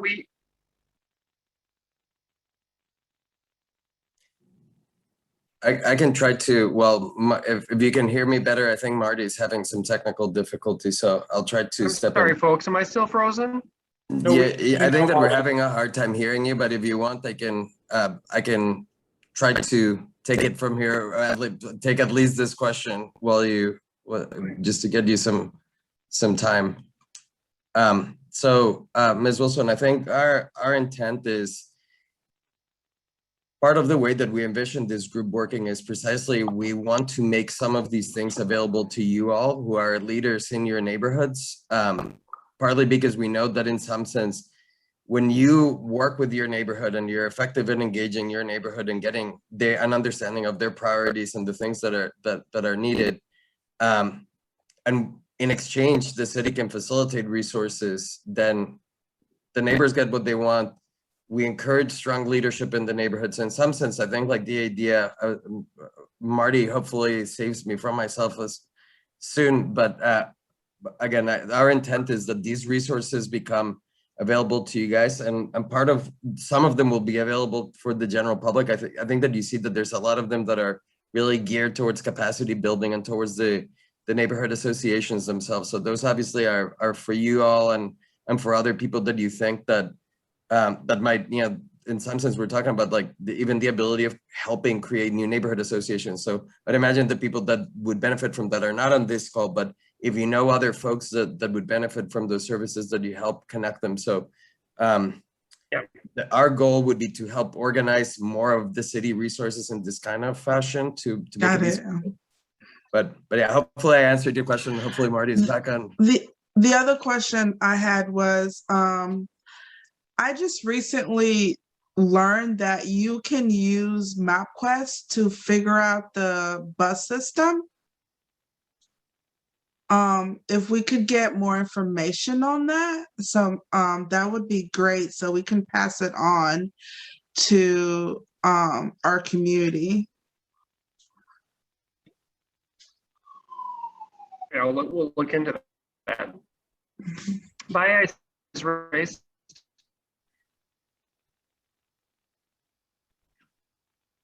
I hope people can hear me again. You all hear me? Yes. Yeah. There. Can hear you. Are you? You're good, Mr. Sylvester. Oh, okay. Thank you. With regards to the resource guide, one suggestion or ask that I have is there a possibility that demographic information tidbits particular to each area could be in there, or could you possibly make links available that we could get demographic information about our specific areas, where our particular neighborhood association is, such as the average age, how many registered voters in the area, whatever information like that would help to glean, or just who it is that we're trying to reach out to. Because in say like in the area which I'm at, Lincoln Bendix Park, I'm not really sure that we can replicate some of the things that's going on in other neighborhoods, because I know that demographically you have a higher level of education, more employed, and so on and so forth. And even down to what businesses exist in our area and how they're coded, and because some of these businesses, I don't know if they have so many cars, piled up on their parking lot for months at a time, And I don't know if that's a code issue or not. It's just the demographic information, particularly to those individuals who live in our neighborhood. Thank you. Yeah, I had my camera off for a little while there, so you couldn't see me smiling, but that we had a service very similar to what you're describing, sort of in draft form right now, which was not included in what I showed you, but we thought that same thing.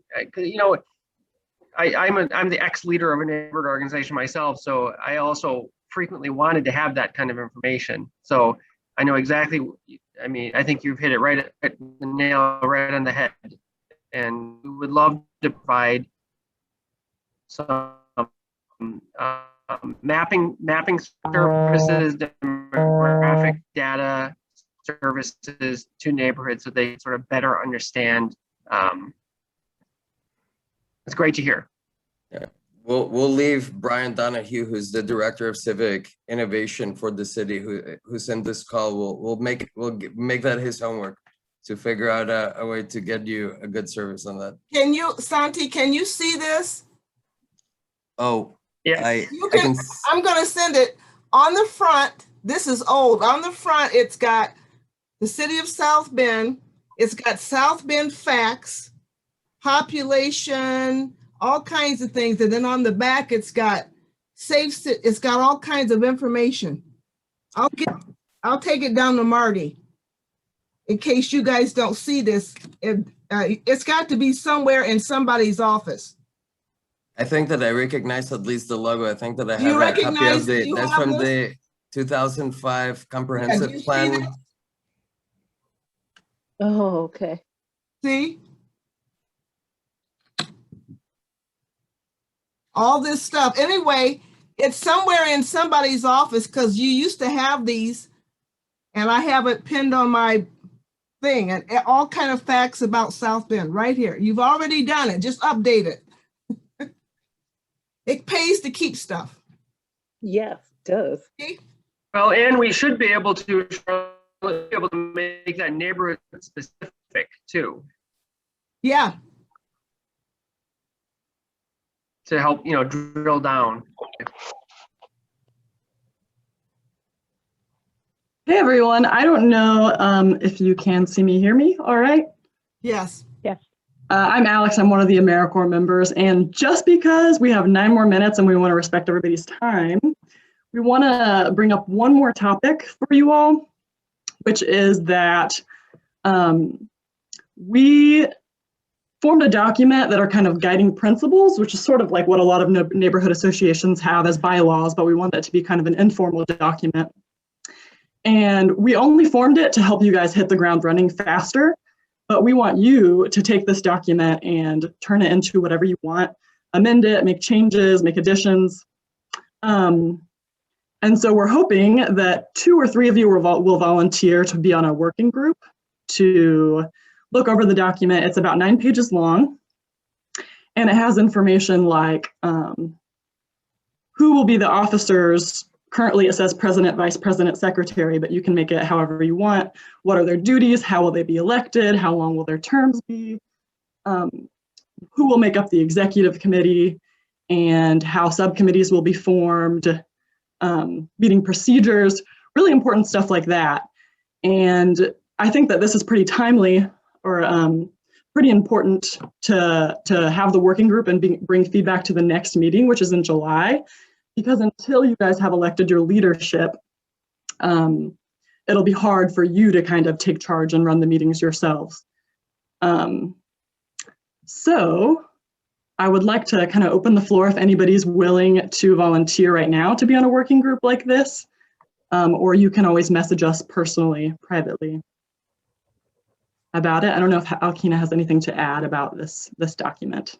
Yeah, I know Marco had to jump off early, but I'm going to elect him and then follow up with him to see if he would like to, because he's done this before 20 years ago. And so his input would be very helpful along with some of the other neighbors here. I think he could give us a good kind of historical purview though.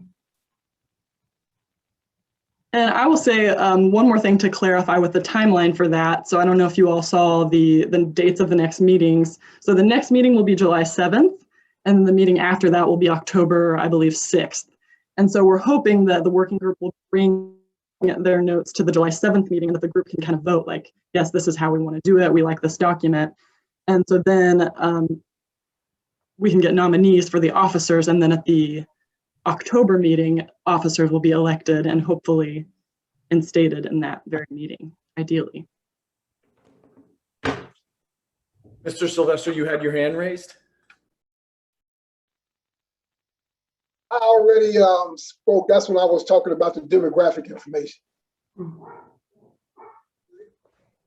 This is Denise Wicker. I will not commit to it right now, but I will give thought to it. See if I can actually fit it into my schedule, because I don't want to overcommit myself. But I promise I will think about it. Awesome. Thanks, Denise. Just let us know. What exactly are you looking for that person to do? I can share my screen with the document we have if that's helpful, but basically just to look over this document that we created, but that we want to pass over to you. We just didn't want you all to have to create a document like this because we know you're volunteering your time. And let me find it really fast. So this is the document. It's got mission. After you share your screen, Fred has his hand raised. Mr. Teague has his hand raised. Okay. Mr. Teague can go ahead. I'll just kind of scroll through slowly if Mr. Teague wants to ask his question.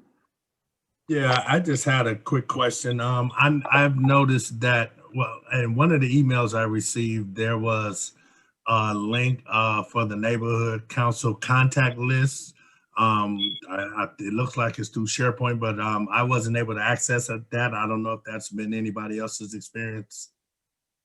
I couldn't access it as well. I think we need to change it from a OneDrive document to... Yeah, you know what? We can easily fix that by just making it a PDF or something like that and just sharing it as an attachment, if that would help. That way we don't have to worry about permissions or no permissions. That is all. Thanks, Fred. I see Les Linda also has her hand raised. Did you have? I bet you she's volunteering. Oh, yeah.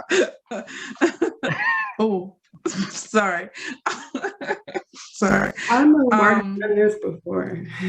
I've never done this before, and I'm not really good with stuff. I'm just good with opinions. I mean, Marty's done this before in the sense of recruit volunteers, so we're all learning how to do that better. Yeah. None of us have done this sort of document before, so we're not really expecting you to come to the table with much more than your opinion on, and that's good. That's good. We're learning together. And I think that just reemphasize again, there's been a ton of effort and a ton of work that Alkina and Marty and Dominique and the rest of the team have done in putting this together. But the expectation is this needs to become yours. And in some senses, legwork that we're trying to do because we recognize the importance of having all of you who are leaders in the community come together. But it's up to you to shape and make it so that we can work together to make your opinions into action and into actually transforming the neighborhoods and whatnot. So I would be willing to help if I have somebody to help with. I want to do it. I just can't figure out how to tap. I see Miss Walsh has her hand up. I'm pretty sure that we can find somebody within the NESD who may have some experience with this type of thing, volunteer. We have a meeting coming up on Monday, and I'll certainly bring it up. And if you don't mind hearing back from us after next Monday, maybe we'll have somebody who can help from our end. Do you just, are you just looking for our thoughts on this or actual decisions to be made on it? Yeah, I think that the idea is that you'll look over it and decide if you think it's all appropriate or if you think you'd like to amend it, make any additions, make any changes, and then bring your ideas, as well as maybe kind of a review of the document back to the group as a whole at the next meeting. I don't know. Even if you could just email it to everybody so we can take a look at it. Because like this to is, do it. Looks like Stacy's hand is up. Yeah, I'm interested. I would like to get it so I can look it over and be a part. And this is just to give structure to the group, right? So it's like to have people that would be formally leaders that would help convene the group so that you don't have to have the city set the agenda, so you can set the agenda and we can respond and provide resources.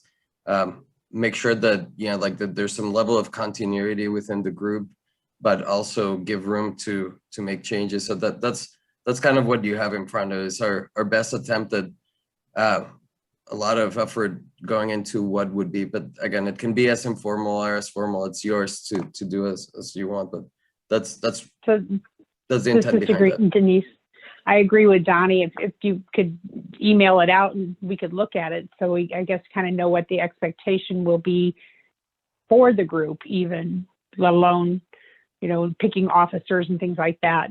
You know, so we have an idea and an understanding of what we just got ourselves into. And then, Mr. Rogers, was there anything else that you wanted to add? Just that, and you know, this is becoming. It seems like it's a wonderful organization, but it's a little more than. There's a lot more happening here than I knew about as I became involved in it. So, yeah, these guiding principles document would be good, and just sort of an overall.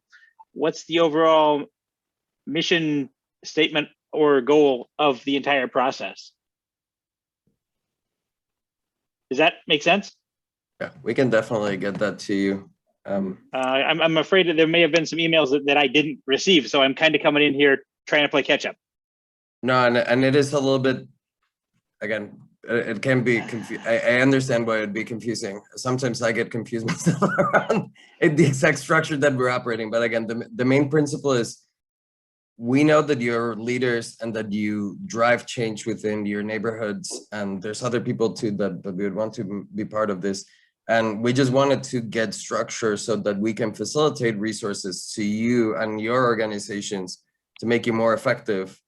And because that helps us and it helps you drive change. So it's like, it's a little bit of kind of like a brokerage, if you will. And in that sense, that's why you see a little bit of confusion, is because we want it to be driven by you all, but at the same time, since we're kind of the ones who are coming up with the idea and bringing some of the pieces together, we don't want to overly impose, but we have some ideas that we think that are good starting points. But we'll definitely get the material to you all so you can process it and decide what do you think, and maybe it'd be good to that way everybody has each other's emails and you can talk a little bit. You can talk about it without the city too. You know, this is not to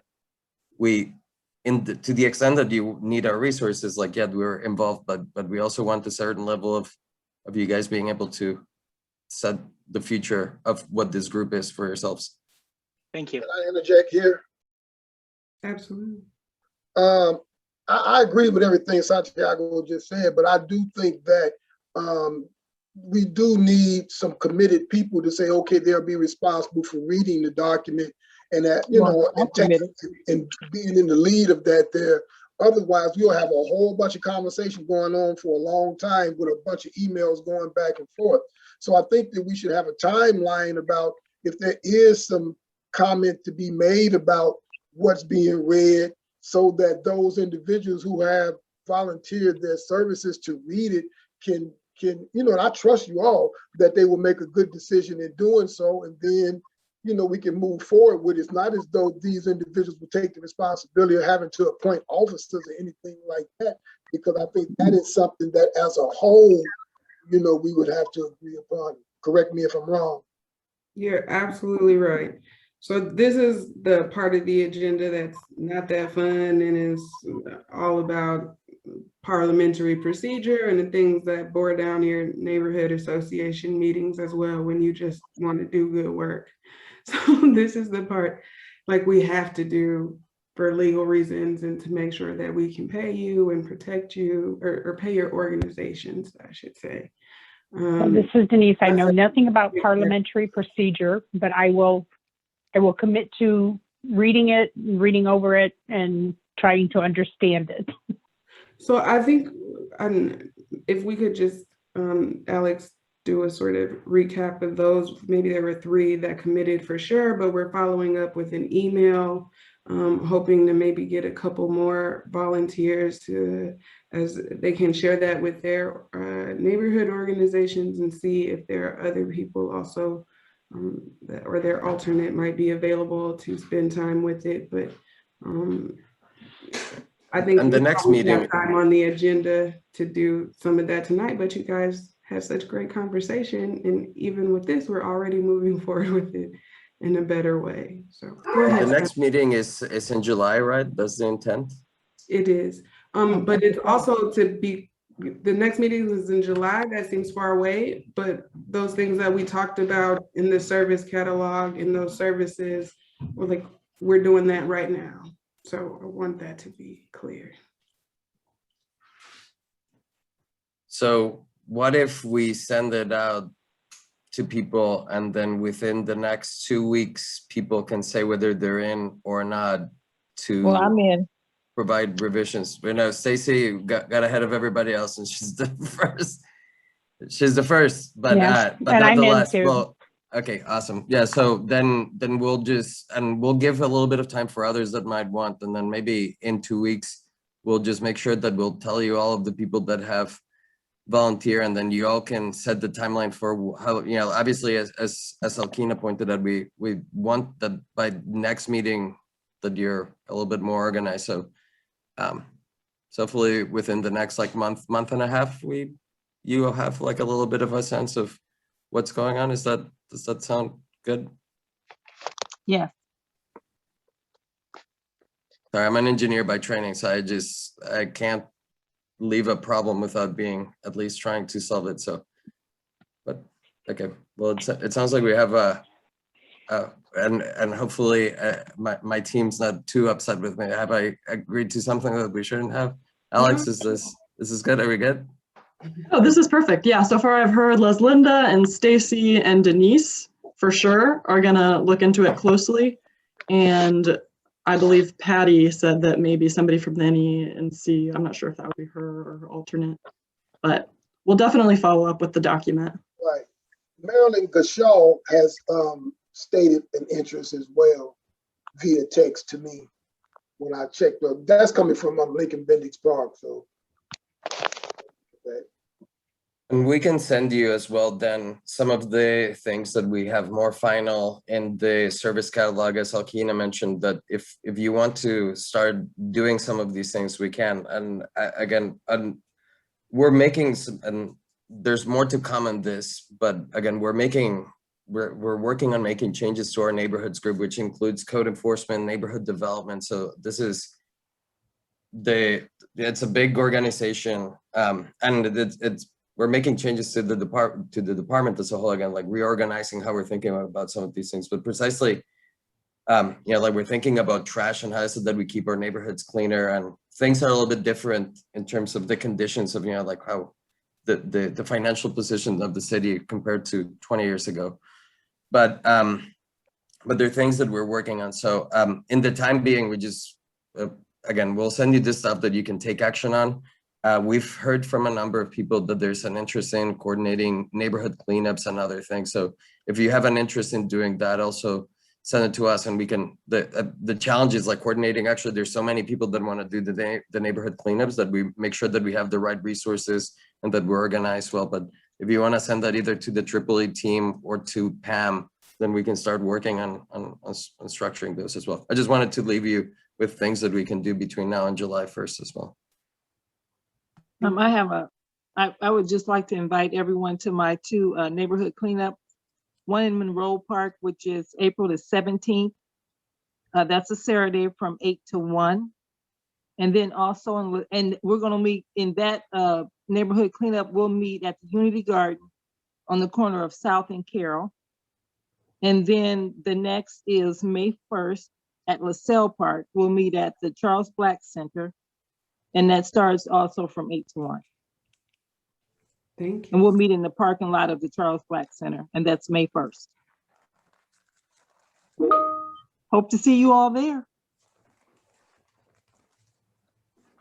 All right, you guys, we're over our time. We had a great meeting tonight. I think we've already gotten into the sort of collaborative flow of how this is going to go. I'm so excited. I'm just so excited to continue this journey with you all, and look forward to our next meeting and all of our engagements in between. So if you have questions about the service catalog, about anything that happened here tonight, feel free to reach out to any of us on the engagement and empowerment team.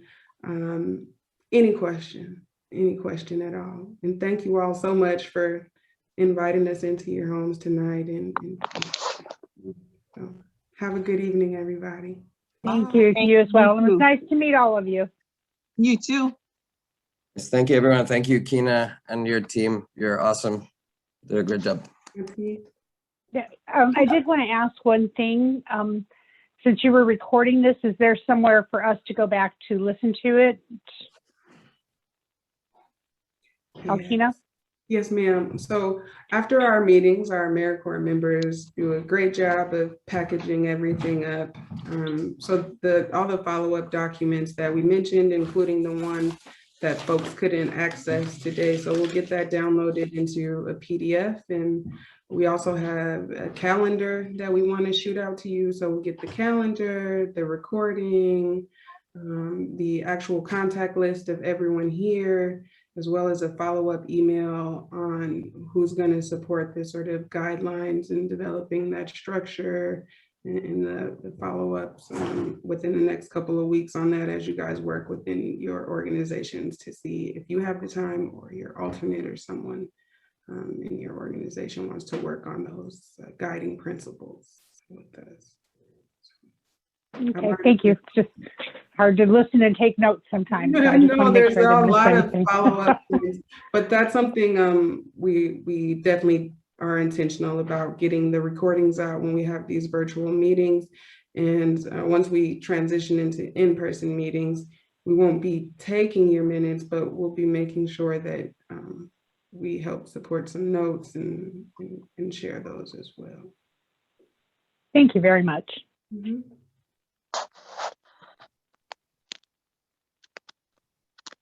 Any other questions before we wrap up?